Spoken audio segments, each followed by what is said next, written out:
আগের বছর যখন পুনেতে ছিলাম তখন গ্রীষ্মকালে এখানে তাপমাত্রা ছিল 25-26 ডিগ্রি, কিন্তু এবছর হয়েছে তার ডবল, মানে 42-43 ডিগ্রি।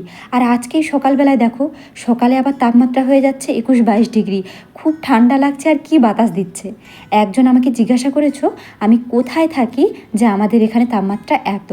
আমরা থাকি মহারাষ্ট্রের পুনেতে। আর একটা জিনিস বলবো, যে কমেন্ট করেছো তার নাম হলো সংস্থিতা। সত্যি বলছি, তোমার নামটা আমাকে না খুব ভালো লেগেছে। ওই যে রয়েছে না, মাতৃরূপে না সংস্থিতা, সত্যি তোমার নামটা পুরো ইউনিক, আমাকে খুব ভালো লেগেছে জানো তো। তো ওকে তো দেখতেই পাচ্ছ, সকালে ঘুম থেকে উঠেই জল ভরা শুরু করে দিয়েছে। আসলে কালকে না ড্রামটা অনেকটা খালি হয়ে গেছিলো। ও আমাকে জিজ্ঞাসা করছে এত জল কী করে শেষ হলো। সত্যি বলতে আমিও জানি না, না আমি পোশাক আশাক ধুয়েছি না ঘর মুছেছি, মানে কালকে এসব কিছুই করিনি, তবুও কীভাবে এত জল শেষ হয়ে গেলো আই ডোন্ট নো। জল ভরতে ভরতে ওই যে টি শার্টগুলো চেঞ্জ করতে দেওয়া ছিল না, ওগুলো চলে আসছে। কিন্তু এই টি শার্টগুলো দেখে না একটুও ভালো লাগেনি, মনে হচ্ছিলো আগেরগুলোই ভালো ছিল। কিন্তু ও বলছে আজ চেঞ্জ করবো না, এগুলো তো রুমের মধ্যেই পরবো, কোনো অসুবিধে নেই, তো ঠিক আছে চলে যাবে।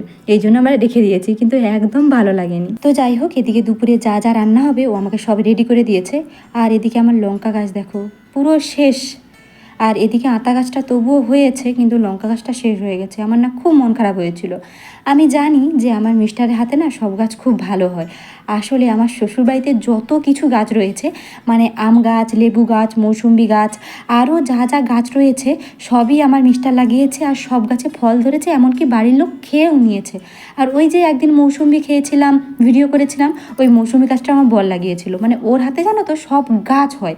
এই জন্য আমি ভেবেছিলাম যে লঙ্কা গাছটাও হবে, কিন্তু হয়নি। ও আমাকে বলছে যে লঙ্কা গাছ বাঁচানো খুবই মুশকিল, কিন্তু আমি কেন কোনো কথা শুনবো, ওর হাতে তো সব গাছ হয়, তাহলে লঙ্কা গাছটা কেন হবে না, হোয়াই।